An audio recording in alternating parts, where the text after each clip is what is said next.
नवाज कहते हैं निगरान हुकूमत का इलेक्शन में कोई किरदार नहीं, चीफ इलेक्शन कमिश्नर तारीख देंगे, हम पुलिस रेंजर्स और फौज देंगे। मीडिया से बातचीत में कहा कराची में कैमरे लगाएंगे, शहर को महफूज करेंगे। बोले कच्चे के डाकू वीडियोस बना रहे हैं, वो देख रहा हूं, 2-3 दिन में कार्रवाई करेंगे, फिर प्रेस कॉन्फ्रेंस करके अच्छी खबर सुनाएंगे।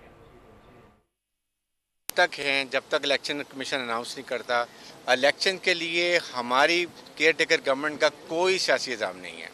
निगरान हुकूमत जिस वक्त चीफ इलेक्शन कमिश्नर डेट देते हैं और उसके हिसाब से हम वो 3 महीने में इलेक्शन कराएंगे, पूरी तैयारी है। वी विल गिव, पुलिस भी देंगे, रेंजर भी देंगे, फौज की जरूरत पड़ी वो भी देंगे, सब कुछ देंगे। हमारा काम है कराची को सेफ करना। मैंने सेफ सिटी के लिए पूरा प्लान बनाया हमने, पहले था उसको हम अब इम्प्लीमेंट करने लगे हैं। पूरी कराची में कैमरास कवर होंगे। मैंने वो वीडियो देखी हैं तो उसमें कोई प्रॉब्लम नहीं है। इशू ये है कि मैंने बड़ा क्लियर हम करें, ये जो आपने देखी है वीडियो जो बनी हुई है, हमने आइडेंटिफाई कर ली है, हमारे पास पूरी इन्फॉर्मेशन है। मुझे यकीन है कि 2 से 3 दिन में आपको हम बहुत अच्छी खबर देंगे कि ये रिकवर भी हो जाएंगे, पकड़े भी जाएंगे और सबके सामने में प्रेस कॉन्फ्रेंस करके आपको बताएंगे। साबिक वज़ीर ख़ज़ाना इसहाक़ डार कहते हैं कि हमने तमाम बैरूनी अदायगियाँ वक्त पर की।